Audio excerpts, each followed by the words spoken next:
On today's episode of Gathering the Kings. I don't need this like freedom and autonomy so badly. It's not like burning in me that I just middle finger to my boss and I'm out the door, right? Like you were able to do both. I left my job, my corporate job, 6-figure job when I was 24, but there was a period of time where I was running multiple businesses, like 7 businesses, doing millions of dollars in sales, and I still had a sales job.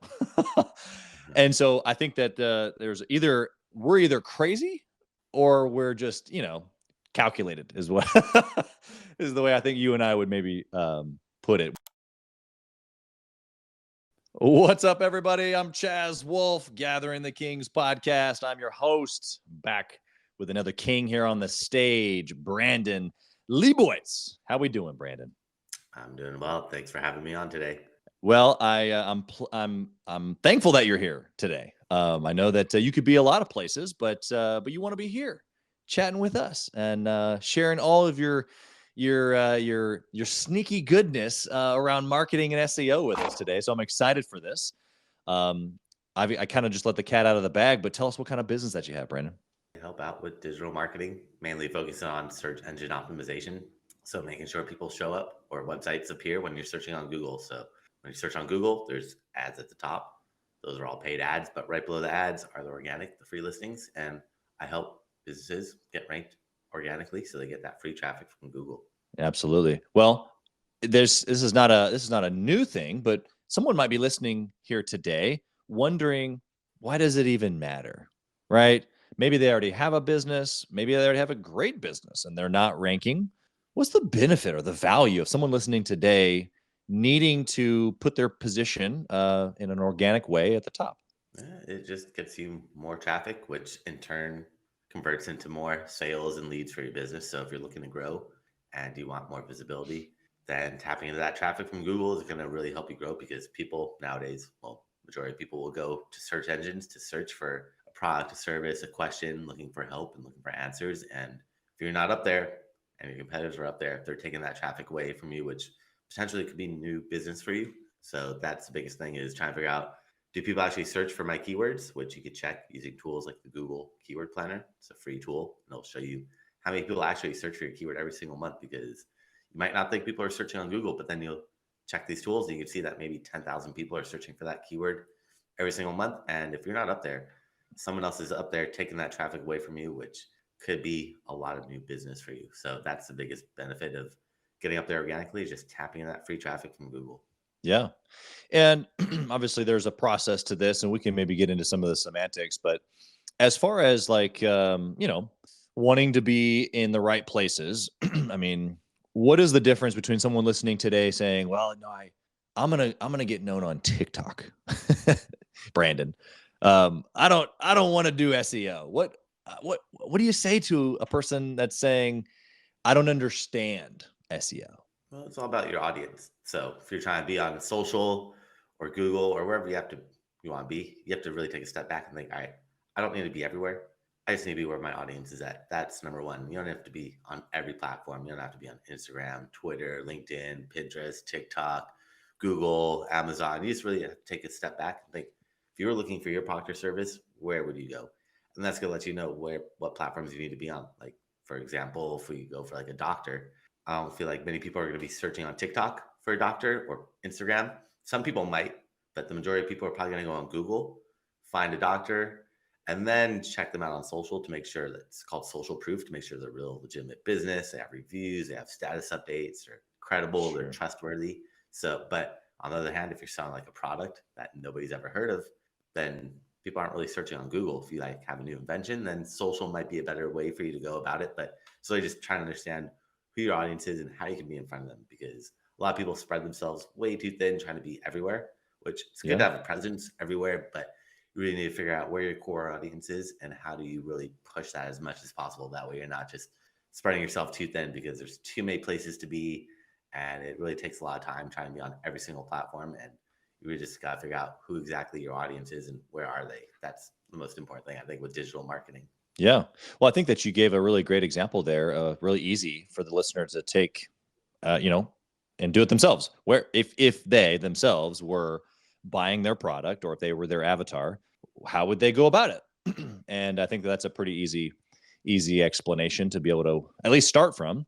Do you find that, because I think that there's a misconception with SEO and lead gen, right? So like you're talking about Google, and I want to be on the rankings, and I'm thinking Google ads potentially as a listener, but that's different than SEO. Give us like what we're talking about here.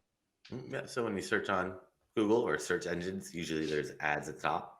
Those are all paid ads. So anytime you click on those ads, that company is paying Google. Could be a couple cents per click, could be a couple dollars per click, could be a couple $100 just for one click. So the ads, they get quite expensive. That's where you just gotta make sure you're making a positive return on ad spend, that you're making more than you're putting in. As long as you're making more than you're putting in, then it's fine. Like locksmith, they're going to pay $100 per click because Google knows that if you're searching, you're not going to care who that locksmith is. You're locked out of your house or your car.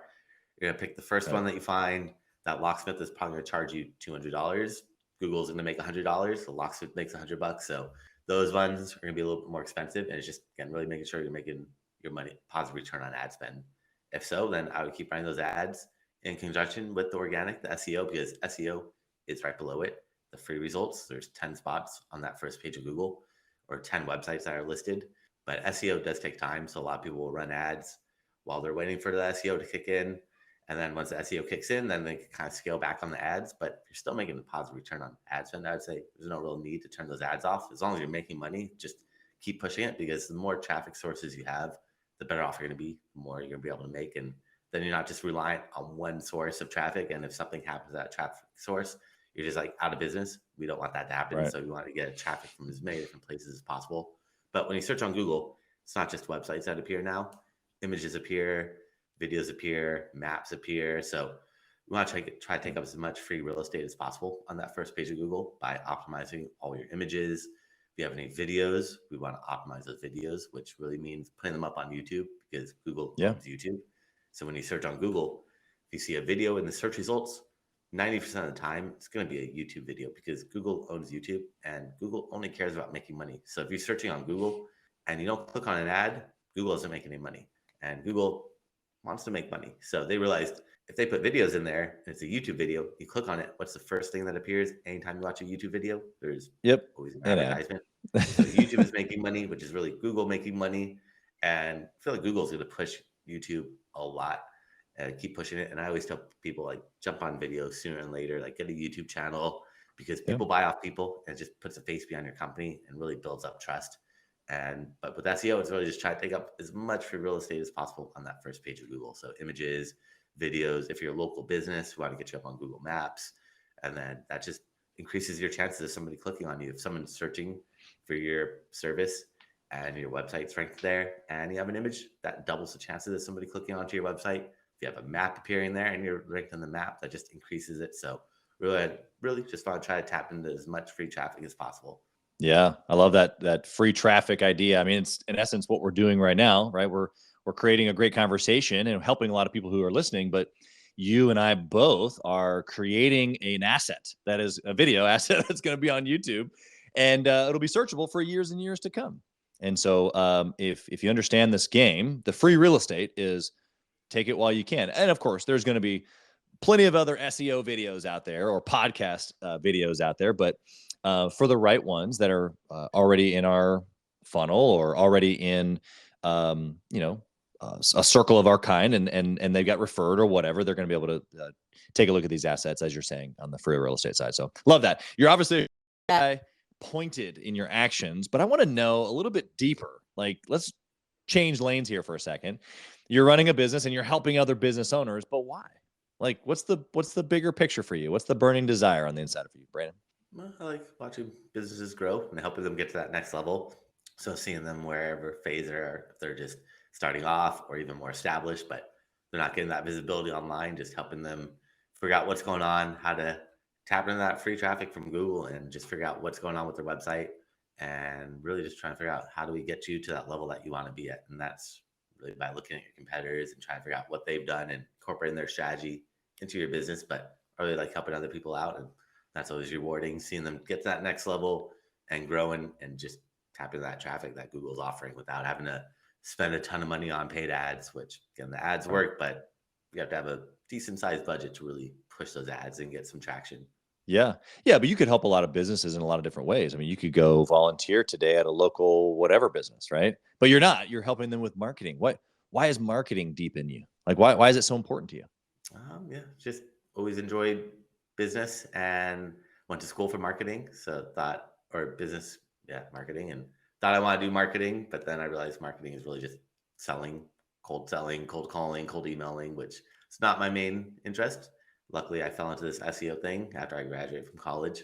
First job I got out of school was doing SEO, and I had no idea what it was. They said, "Don't worry, we don't know either. We're going to learn with you and take you to classes and workshops." And then after working there for a few months, just kind of realized this is the future, digital marketing. And that really just piqued my interest because Google changes all the time. So it's not the same thing. It's constantly changing and evolving, and it keeps you on your toes and makes me have to keep learning. So that's a big part. It's not just the same tedious, repetitive task over and over again. It's Google Sure. pretty much changes every single day their algorithm. So that makes me kind of like a detective trying to figure out what's going on. And marketing is just such an important part of business because you could have a great product or service, but if nobody knows about it, nobody can find it, then it doesn't do much good. So you got to push it a little bit, get it going so people actually can find you and learn about what you have to offer. So that's where the marketing comes into play. And that's where I like helping get their message out to the world. That way they can find their website, their product, their service, or whatever they're promoting online. What do you think? You've got a successful business, you've got a team helping you help other businesses. What do you think is a good decision that you've made in business that you can look back on and like precisely go, when I did this, a lot of other things kind of worked in my favor? What was that? Probably hiring people. So delegating more and not trying to be a one person show and take care of everything, but having other people help out gives me more time to focus on more higher level things. So instead of working in the business so much, working on it and growing it, it's probably a big change because it's tough to hire someone. Especially when you're a solo entrepreneur, you're like, all right, I can do it all myself. Why do I want to teach somebody and train someone? It's going to take time. I have to double check their work Right. and make sure they're doing it properly. But once you set up systems and processes and kind of streamline things, it makes things much easier and gives you time back to really work on more important things instead of doing the tedious, repetitive tasks that you could just Right. offload to someone else. Let's focus on the more important, higher picture things that are going to really help you grow and get to that next level that you're trying to be at. Yeah. Tell us about that moment, because I think all entrepreneurs have at least maybe a few moments, but at least one where you were fed up, right? Because you did do it on your own for a while. I know, because every entrepreneur does before we hire and before we see the light, as you've just described. So give me that moment when you were wherever and you had the feeling of no more. I'm hiring somebody. I'm taking the risk. I'm doing it different. Tell us about that. Yeah, that was probably when I just started getting more and more busy. So after I quit my job a few years ago and I went all in, then I realized, all right, I need a team to help support me because initially I was working full time and I'd pick up a few freelance clients here or there on the side because I was happy to have a full time job after graduating from school and was happy to just make a little bit of extra money by having like one or two clients. But once I really went all in and realized, all right, it's a little bit too much for me to handle because SEO, there's a lot of nuances and technicalities that go into it. Then I was like, I need to hire somebody, found some people online, tried them out, tested them, and realized or told them initially, like, I don't mind teaching you because I teach a lot of classes and I teach others. So I was like, all right, I'll just teach you, train you. You don't have to have any experience with SEO, which is probably not the best idea because then it takes me a lot of time to teach and train. And then I have to double check their work. And it actually doubles what I have to do because then I have to teach them. They'll do it, but then I have to go back and fix their mistakes. And that was not the best idea. So then I realized let me find someone that has some experience, and that made things much, much better where they actually are able to think outside the box, give me ideas instead of me telling them what to do. They're able to give me ideas and we can bounce them off one another and try to see what's going to work, what might not work, but it makes it much more collaborative. So finding somebody that they don't have to be a subject matter expert, but at least having some experience in the field really helped out. And that's made it much easier because initially I was getting frustrated by training all these people and realizing it's taking me more time that I was like, maybe I just do it on my own. But once you find somebody good that really understands and knows what you're looking for, that is when you're like, all right, now I can finally relax. Found someone that's going to help me out. Now I can focus on some other things or hiring another person and another person. Right. But it's really just finding quality people that have some experience and knowledge and that are quick learners and think outside the box has really helped out significantly. Yeah. You mentioned a few minutes ago that you did this whenever you went all in. Describe that to us. What did that look like for you? Yeah, that was probably 5, 6 years ago where just realized that I was working at advertising agencies as a director of SEO and realized that I'm making pretty much the same amount that I'm making at these agencies. And that if I just quit my job and gives me more time to focus on growing my business and also more free time, which is probably the opposite where you're working much more, but at least I could pick and choose my schedule and my hours. So that's one nice part about it. But it was taking that leap of faith. I didn't do it initially because I could have done that right when I graduated from college and got that first job out of school. I could be like, all right, I learned SEO. I know what to do and I could do it myself. But I wanted to go the safer route because I wanted to build it up and build it up and build it up before I just jumped ship and built my name up and reputation and reviews and had a decent amount of clients because you never know what's going to happen in the world. And such what happened a few years ago with the pandemic where I have a lot of local businesses and they had to completely shut down. So I lost over half my clients. And if I just jumped ship right away and had that happen, I probably would have been struggling. Luckily, I built it up enough where I wasn't struggling completely, but definitely was not an easy point. And that's where I just had to readjust and readapt my business and try to figure out, all right, now that locals closed down, I can't work on any local businesses. Let me focus on other sides of like e-commerce or work from home type of businesses. So that was one thing where you could take the safer route or you could just jump ship and everyone has a different opinion on it. But I just decided to wait a little bit longer and play a little bit safer. That way I just built my brand up and built my company up a little bit more. Yeah, I mean, really, I hear you saying, yeah, you played it a little safer, and yes, I guess technically you did. But what I'm actually hearing you say, maybe you'd agree, is that you played the long game. You said, I'm going to be doing this for a while, and right now, I'm just going to do both because I don't need this like freedom and autonomy so badly. It's not like burning in me that I just like middle finger to my boss and I'm out the door, right? Like you were able to do both because you were playing the long game, which is actually pretty similar to what I did. I mean, I left my job, my corporate job, 6-figure job when I was 24, but there was a period of time where I was running multiple businesses, like 7 businesses, doing millions of dollars in sales, and I still had a sales job. And so I think that there's we're either crazy or we're just calculated is what is the way I think you and I would maybe put it. Would you agree with that, or do you have something else to say on that? No, calculated, definitely. But also it is nice double dipping too, as long as there's no conflict of interest. So when I was first Right. got my first job, they were an e-commerce website. So I would go to like local businesses around my area, like restaurants and like doctors, lawyers, and pick up those clients where there's no conflict of interest. And I'm doing SEO full time at this job. And then after work, I'm doing SEO. So it just helps me learn and just learn more about SEO. And as long as there was no conflict of interest, like I'm not going to take an e-commerce business and have another competitor or client that's selling the same type of product because that would not be good. But I definitely enjoyed learning. But yeah, definitely was tough before work, after work, on my lunch breaks, working on my own company, then going back to work full time. It gets tiring, but luckily it was all in the same field. So it wasn't like I was learning multiple tasks and everything just helped Right. learn more or help me grow as a business owner. But it is tough managing both. It was not easy. So I'm glad I just have one job now. Makes it a little bit easier, even though this job is definitely more than 40 hours and it never really ends. But at least I'm Yeah. able to set I can choose when I want to take breaks and disconnect Yeah. from the Exactly. computer for a little bit.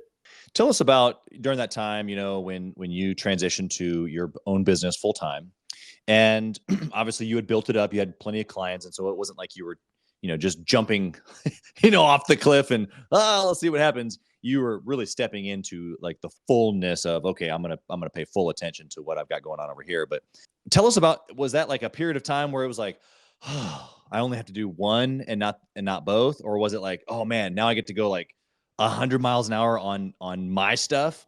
Tell us what that period of time was for you.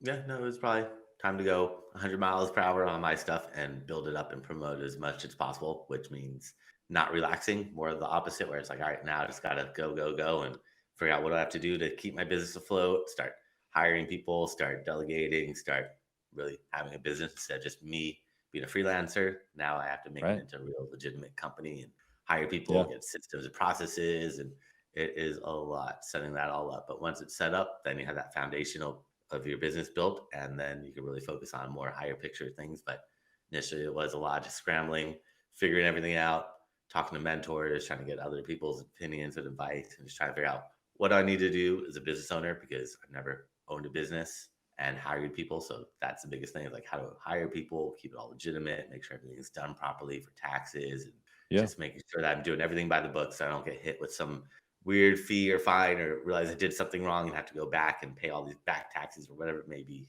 Right. Yeah. You said you kind of just, scrambling around there for a minute. And I think all entrepreneurs scramble around for a minute. And I guess my question to you is, how long was that minute? I I'm trying to paint a picture to the listener of what's real. And I know it's different for each of us, but for you, how long was that minute of scrambling?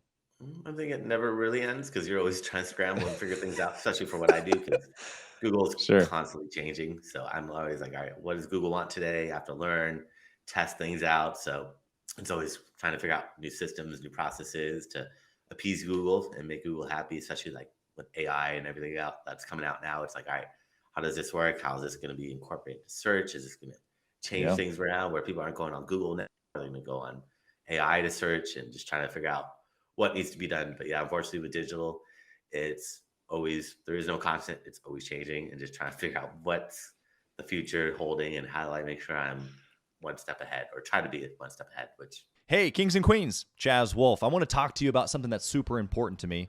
We put a lot of time and effort, we meaning myself and my team, into this podcast, into the content that goes out every single day.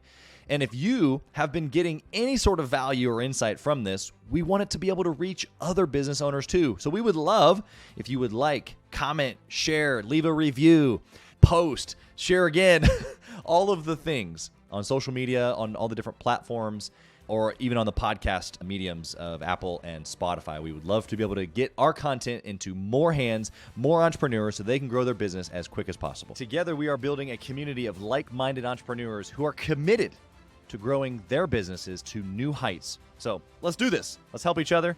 Let's help each other grow. Yeah.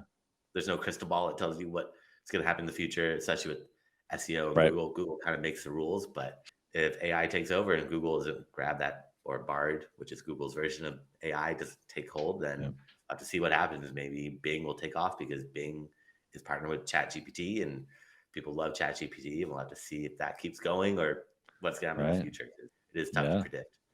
Yeah, that's such an interesting thought, because I mean, I don't I don't know if the listeners can agree with me on this, but I haven't thought about Bing in ever, So, to know that potentially, man, they could make that would be a huge comeback. And against one of the largest companies ever to exist, Google.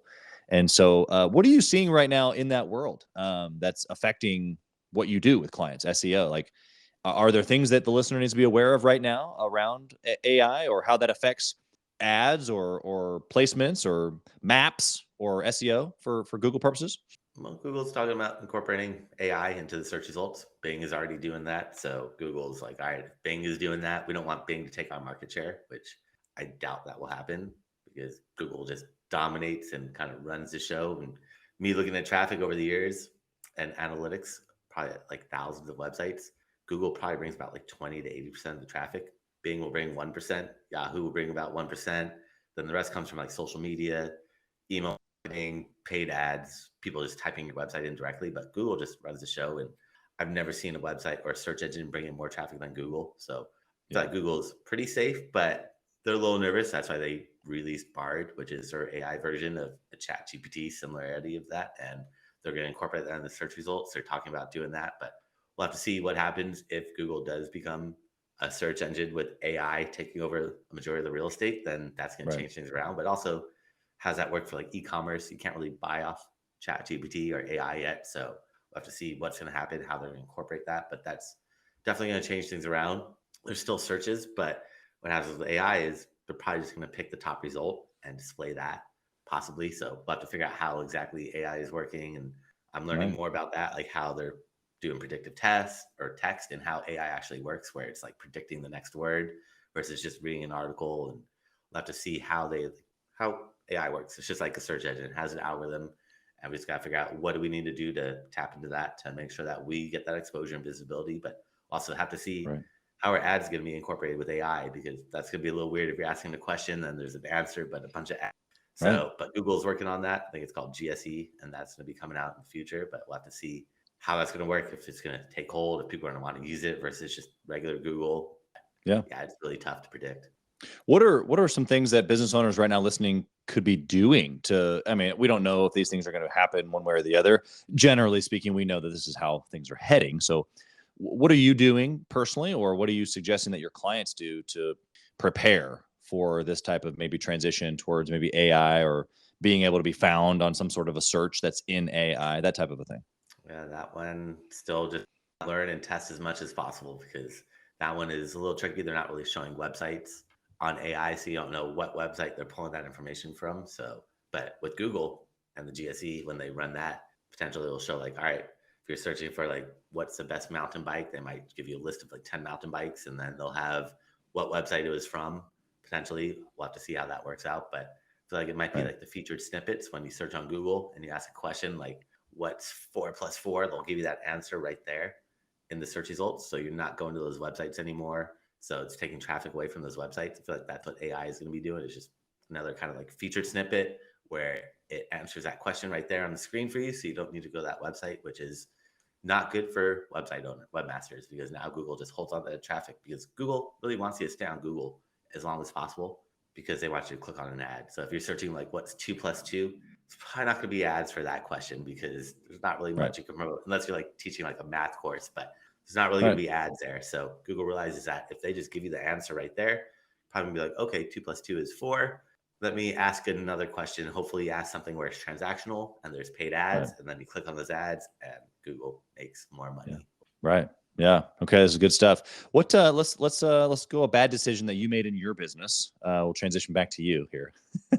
Something that wasn't like a great idea at all, but that we can learn from and maybe stay away from. Well, I do SEO and it gets a little complicated. So I post all my information on my website, which I give it a little too much information where it gets really technical with SEO and gets a little confusing. So I realized, don't Interesting. get so technical. Just talk about higher level or like benefits of my service or products or Sure. whatever you're promoting, but don't get too granular and in the weeds, because with SEO, there's a lot I could talk about, and there's a lot I could put on my website, which I did, which I had to cut back probably like 80% of my website. And now it's much simpler, easier to read, easier to understand. And that's really helped out a lot. So sometimes overcomplicating things you think is going to be Right. helpful by giving people as much information as possible, but it can get a little too much where people are just like, I'm lost. I don't understand this. So giving them a Right. more higher level little benefits, and then letting them call me or talk to me or talk to someone on my team where we could better explain Right. the nuances and the technicalities without throwing it on the website, because especially Right. with mobile, people don't want to read a long page, especially nowadays. Attention spans are so short that you got to capture them as quickly as possible with a couple bullet points or a video Right. or something engaging, versus a big Yeah. block of text with explaining Yeah. what link building is. It gets a little convoluted. It's a little tough to read through all that. Yeah. Well, and I think it's super interesting how you're talking about how that impacted you with Google, but obviously there's people who don't want to read that. And I know you kind of mentioned that here at the end, as far as like people don't want to go through that, but you started this off by saying that it messed with my SEO. And so, we kind of got two problems here. Is like, number one, the people coming to your website can't, figure out what it is that you do, because it's too much. But then also the actual algorithm, for lack of better terms, of SEO, the readings behind it was getting confused, it sounds like, as well. And so are you saying that for the listener, to not only keep things simple for Google, but obviously for people? I mean, we know that, but on the actual Google side, it's better to keep it simple. No, actually, it's better to make it more technical. Well, simple is better, but Google feeds off text. So the more text you have on your page, the easier it is for the search engines to read, understand, know what that website's about. That's why I had a bunch of text, but then I realized you have to balance it out for people and for Google. So Go. for Google, Right. Google feeds off content. So I could have that 1,000 words of text on my page, but put it at the bottom. Don't put it at the very top. And at the very top, make it, it's called conversion rate optimization, optimizing your website for people to get them to convert. So at the top, whatever you see on the screen, that's called above the fold. Majority of people never scroll down on the website. So having all your printed information at the top, having like a call to action, a value proposition, letting people know what's in it for me, having Yep. like a couple bullet points or a video at the top makes it really optimized for people. So then when someone goes to your website, they see what's there quickly, easily. They don't have to read that long block of text, but lower down on the page, you have that big block of text. So it's that balance for the search engines and for Google, because search engines, they can't read images, they can't read videos. I mean, they're getting much better at it, but they still rely heavily on text. The more text you have on every single page of your website, the easier it is for them to read, understand, and really know what that page is about. So that's why I realized I have to have that balance for people and for search engines, where also the more what pages you have, the better off you're going to be. So I used to have a ton of pages for every service I have. Like I do SEO, I could optimize it's called a title tag. I could optimize a meta description. I could do all these really technical things. And I had pages about each one of those services, which is good for SEO, but for a person that doesn't really know SEO, they're like, what is title tag? What is this meta description? So I realized keep those pages, but don't have them in the top navigation. I could have them linked somewhere else, but the top navigation, keep it simple, high level, just what is SEO? What are the benefits of it? Here's some reviews. Here's my contact information. So not getting too cluttered and just trying to get that balance for people and for search engines, which is tough. And a lot of web developers are like, we don't want to put all this content on the website. It's going to make it look ugly and cluttered. And that's where you just got to have that balance. All right, we don't want to put 1,000 words of text on our page, but if we want to rank on Google, we need to put this 1,000 because all our other competitors have 1,000 words of text. And if Google's showing websites with 1,000 words, well, we should be somewhere similar. We don't want to write 100 words because if everyone else is writing 1,000, then you probably need to get a little bit more in depth. I mean, it also depends on what you're writing about. Like if someone's just going back to like something simple, like what is 4 + 4, you probably don't need to get too deep into it. But if you're trying to figure out like, how do I fix my car engine? Then you can probably write a couple 1,000 words, and it's all about just user experience and making sure you provide a good user experience, good quality content. That's what Google's looking at, really.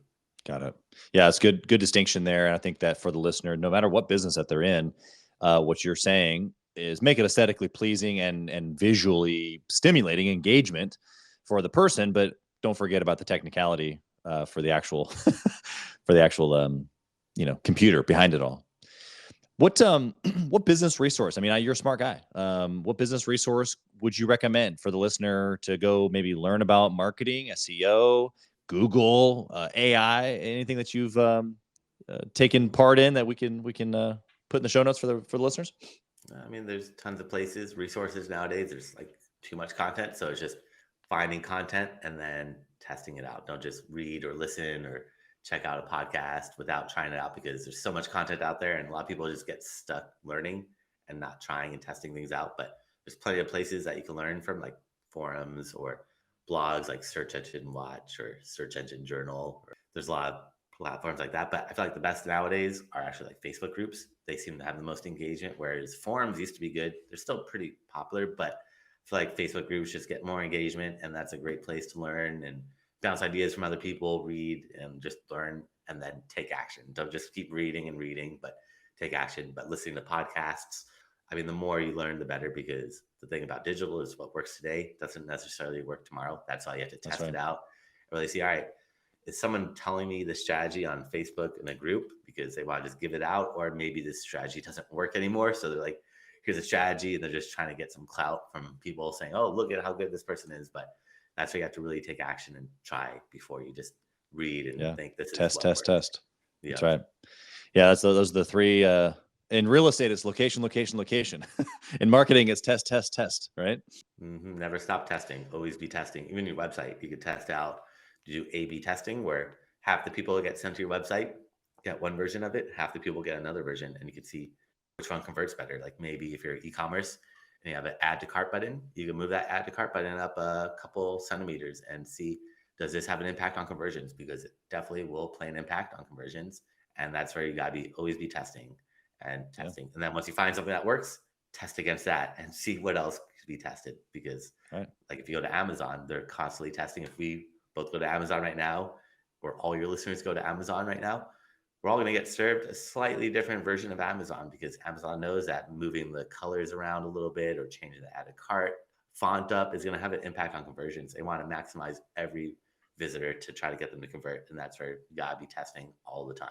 Yeah. Love that. Yeah. You also said one thing at the beginning that I thought was another kind of a marketing principle that I've always adhered to, but that once you have a working tool, a profitable marketing angle, that even though you found another one, you don't get rid of the other one as long as it's working. You kind of mentioned this before when you were talking about Google ads.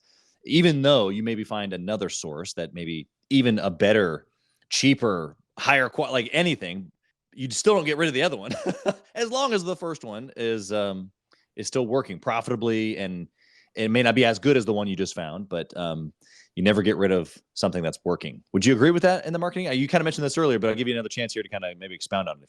Yeah, no, definitely. You want to try to get traffic from as many sources as possible. I always tell people you don't want to put all your eggs in one basket, just like stock market or anything like that. I mean, you might have this great stock that's making you a ton of money, but something happens to it, you're just like, all right, I'm just out of business. Or like if you just went all in on, say, MySpace, and you had this huge following on MySpace, now you're like, all right, maybe I should have gone to Facebook and Instagram and TikTok and all these other ones, or even Facebook. You just pushed all in on Facebook and you have 1 million likes on Facebook. Getting those Facebook likes to translate to Instagram or another platform is not as easy as you think. Like, you could have a huge following on one platform and no followers on another one, because every platform is different. So you want to just try to get traffic from as many sources as possible, running paid ads, doing email marketing, doing social media, doing SEO. Everything works. And the more touch points you have too, the more likely someone is going to want to purchase off you, because especially for like high ticket items, no one's just going to go to your website and purchase $1,000 washing machine or something like that. They're going to do some research. They want you to build that trust up. So that's where having those multiple touch points, getting someone to your website, but then you maybe follow them around with some banner ads, doing remarketing. You capture their email address, you send them some email newsletters, you get them to engage on your social platforms, and that's just going to have multiple touch points, build that trust up, because once people get to your website, that's just half the battle. How do you get them to purchase? And that's really, really hard. It's tough to get Google to trust you, to rank you higher in the search results, but once Google trusts you, that's great. But then how do you get people on your website to trust you, which is a whole nother thing. That's really more that conversion rate optimization that we talked a little bit earlier about, but that's such a big part that a lot of people kind of don't focus on it, which is kind of strange. Or even web developers, when they build websites, they'll build websites that look really nice and pretty, but they don't ultimately think about conversions, which if you think about conversions, then you're going to build a website happy, because now they're getting all these sales and leads, and they're going to probably recommend you to other people, versus if you just build a really nice and pretty website, but it doesn't do much, they're not going to get those sales. And I see this all the time where people are just like, I don't know what to do. I have this website, I'm spending all this money on paid ads, I get all this traffic, but no one's buying. Like, what do I do? It's like, well, we have to fix your website and restructure your pretty much your marketing funnel and figure out, all right, how do we get people just from visitors to actually slowly become a client? Maybe you get their email address at step 2. From there, then you get them to engage with your email newsletter. Then maybe you get them to join like a free call, because I do SEO, so I offer free consultations as a way to get people into my funnel. But it's all about just getting creative and figure out, what do I have to do? And the best way to do that is look at your competition, see who your competitors are, and look at their marketing strategy. Sign up for their email newsletters, sign up for their social media, so you can see how often they're posting, what platforms they're active on, and you can see how much engagement they're getting. Maybe if they're posting every day on Facebook, but nobody's engaging, Facebook might not be the best platform, or they're doing Facebook wrong. But maybe Facebook isn't where you need to be, and you should check out Instagram. And if you see your competitors posting on Instagram, and they're getting tons of likes and comments and shares, and Instagram might be where your audience is at. So spy on your competitors, and that's going to help you kind of figure out what they're doing to ensure that they get those visitors to convert into sales and leads. Yeah, love that. All right. Well, I want to ask you one last question here, Brandon. I want to know, if you had the opportunity, you're already a young guy, so this might be a little funny of a question for you, but if you had a chance to whisper in the younger Brandon's ear, what would you tell him? Probably get a mentor sooner than later, because you could do it on your own and you could try everything on your own, but having a mentor definitely helps you speed things up and learn from their mistakes and try to avoid those mistakes. And they'll tell you what's worked from them in the past. So that's where the mentor in the past, they told me, simplify my website, where it was just too much going on, too cluttered. And I was like, I don't think that's a good idea. I got to give people as much information. But once I took their advice and listened to them, then it really helped change my business. So, and being open and receptive to other people's opinions and ideas, and not just being closed-minded because you think this is what's going to work, is a huge benefit. So definitely mentor is probably one of the best things. And if you don't have a mentor, you could go like networking events and find them. But also there's a platform where I teach classes through SCORE, the SBA, and score.org is a great platform where they offer mentors. So if you don't have a mentor and you can't find one, especially nowadays, since everything's online. You don't have to be in these physical locations. You can just go there, Right.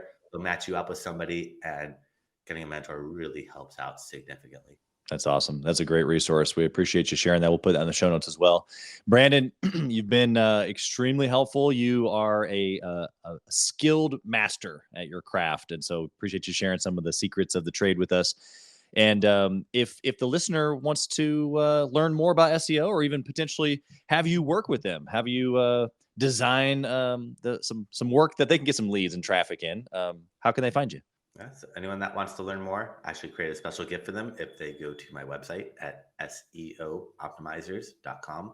That's SEOoptimizers.com/gift. They can find that there, along with my contact information and a bunch of classes I've done over the years. I've thrown up for free so they could see step by step how to do a lot of stuff that we talked about. And also, if they want to book some time on my calendar for a free website analysis, they can book some time on that page as well. That's awesome. Well, we'll definitely put all that in the show notes, as well as the gift link, so that they can easily access that. We appreciate you doing that for our listeners. You've added already a ton of value here just in your skilled insights. And so appreciate your time. Blessings to you and all that you're doing here and building in 2023. Thanks for being here, Brandon.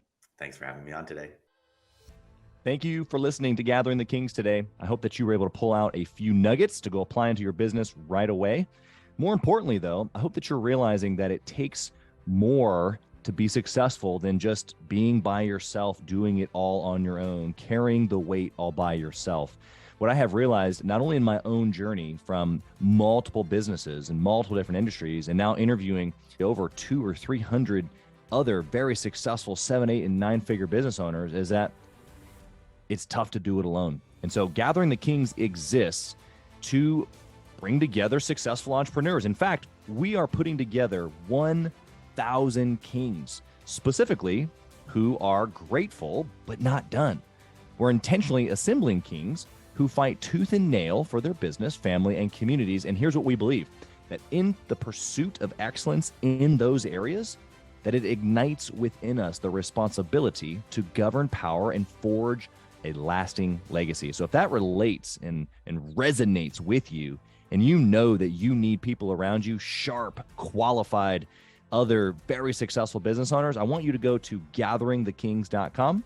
I want you to take a look at what we're doing and see if it makes sense for you to be part of our pursuit to 1,000 kings. Talk soon.